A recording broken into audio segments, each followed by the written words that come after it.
सपा संरक्षक और पूर्व मुख्यमंत्री मुलायम सिंह यादव आज भले ही इस दुनिया में नहीं है, लेकिन भारतीय राजनीति में उनसे बड़ा जातीय समीकरणों को साधने वाला चाणक्य कोई दूसरा नहीं रहा है।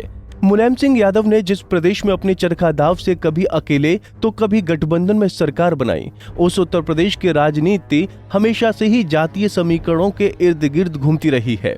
मुलायम सिंह यादव ने अपने MY फॉर्मूले के जरिए यूपी में कई बार सरकार बनाई। इतना ही नहीं, किसी दूसरी पार्टियों की अपेक्षा यूपी की ज्यादा लोकसभा सीट जीतकर अपनी ताकत का एहसास कराते हुए केंद्र सरकार में अच्छा खासा दखल भी रखा।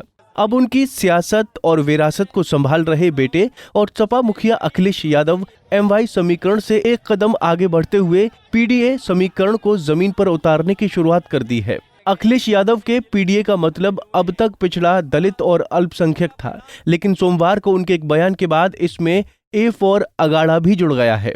इसके साथ ही यूपी की राजनीति गलियारों में तरह तरह की चर्चाओं ने भी जन्म ले लिया है।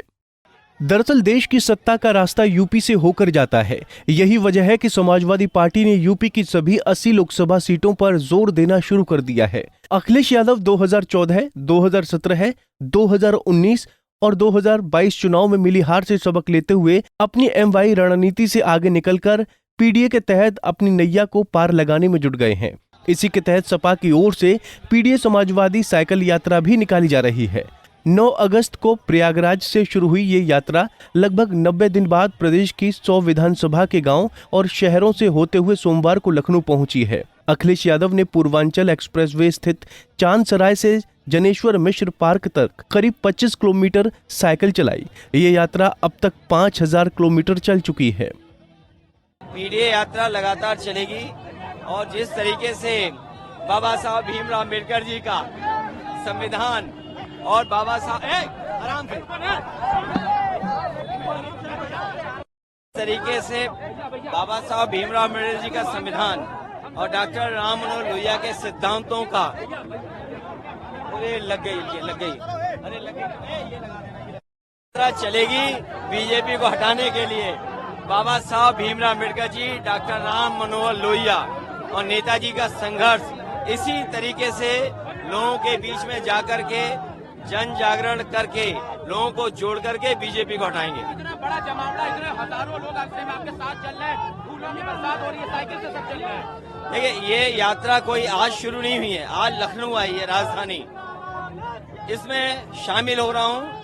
पिछले कई दिनों से ये लोग लगातार यात्रा कर रहे हैं। समाजवादी साथी 5000 किलोमीटर से ज्यादा चल चुके हैं। पदयात्रा की है, साइकिल से चले हैं। पार्टी के विधायक, पार्टी के संगठन के लोग, पार्टी के नेता हर जगह अपने जिलों में शामिल हुए हैं और उसका परिणाम ये है कि बड़ी संख्या में लोग जुड़ रहे हैं और पार्टी को समर्थन मिल रहा है। मुझे उम्मीद है इनका समर्थन मिलेगा और समर्थन मिलने के बाद भारतीय जनता पार्टी का लोकसभा में सफाया करेगा। 2024 का आज से रास्ता बिल्कुल क्लियर है। PDA हराएगा NDA को, PDA हराएगा इंडिया और NDA को, और इंडिया पहले भी जीती थी, कल भी जीती, आगे भी जीतेगी। इस दौरान अखिलेश यादव ने कहा कि आखिर इस PDA साइकिल यात्रा निकालने का उद्देश्य है देश को बांटने वाली ताकतों से बचाना है। ये यात्रा बीजेपी सरकार के झूठे वादों और नारों की पोल खोल रही है। उन्होंने कहा कि PDA यात्रा परिवर्तन के लिए है, भाजपा सरकार के अन्याय और अत्याचार के खिलाफ है। हालांकि साइकिल यात्रा में शामिल होने से पहले अखिलेश यादव ने PDA के A में अगड़ा भी जोड़ दिया है। उन्होंने कहा कि PDA में A का मतलब अल्पसंख्यक, अगड़े, आदिवासी और आधी आबादी है।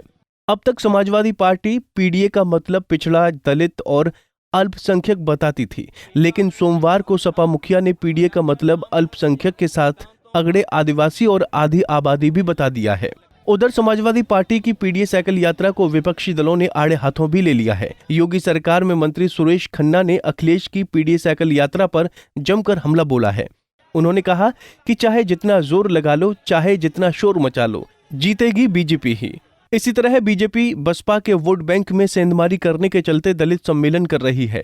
इसी कड़ी में समाजवादी पार्टी MY से आगे निकलकर PDA का मुद्दा उठा रहे हैं। लेकिन अब अखिलेश यादव को कहीं न कहीं लगा है कि जो अगड़ी जातियां हैं वो कहीं न कहीं माहौल बनाने का काम करती हैं। अखिलेश को समझ में आ गया है कि अगर PDA में केवल अल्पसंख्यक को ही साधेंगे तो अगड़े नाराज हो जाएंगे। जिससे सपा को नुकसान हो सकता है। इसी वजह से अखिलेश अब अगड़ों की भी बात करने लगे हैं, लेकिन देखना होगा कि आखिर अखिलेश को इससे कितना फायदा पहुंचता है। Bureau report, Punjab Kesari TV. हमसे जुड़े रहने के लिए हमारे YouTube चैनल को सब्सक्राइब करें और नई वीडियो की नोटिफिकेशन के लिए बेल आइकॉन को दबाएं। अगर आप ये वीडियो Facebook पर देख रहे हैं तो लाइक जरूर करें और ज्यादा से ज्यादा शेयर करें। धन्यवाद।